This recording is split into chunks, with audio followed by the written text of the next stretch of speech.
કરમસદને સ્વતંત્ર દરજ્જો આપવાની માંગ સાથે છેડાયું જનમત સંગ્રહ અભિયાન। કરમસદને સ્વતંત્ર દરજ્જો આપવા જનમત સંગ્રહ અભિયાન છેડાયું છે, જેમાં સંતો, મહંતો સહિત અગ્રણીઓ અને નગરજનો મુખ્યમંત્રીને પોસ્ટકાર્ડ લખીને કરમસદને સ્વતંત્ર દરજ્જો આપવાની માંગ કરી છે।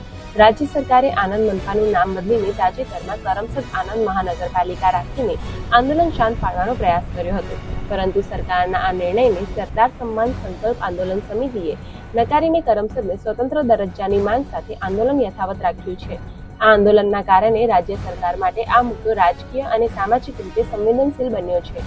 પોસ્ટકાર્ડમાં લખાયું છે કે સરદાર સાહેબના વતન કરમસદનો મનપામાં થયેલ સમાવેશના વિરોધમાં કરમસદ ગામ સ્વતંત્ર રહે અને સરદાર સાહેબના વતનની આગવી ઓળખ જળવાઈ રહે તેનું આંદોલન 5 જાન્યુઆરી 2025થી ચાલતું હોવા છતાંય સરકાર તરફથી કરમસદના લોકોની માંગનો પ્રત્યુત્તર મળ્યો નથી। આથી પત્ર દ્વારા અપીલ કરવામાં આવે છે કે સરદાર સાહેબના વતનની આગવી ઓળખ જળવાઈ રહે તે હેતુસર યોગ્ય ન્યાય કરશો।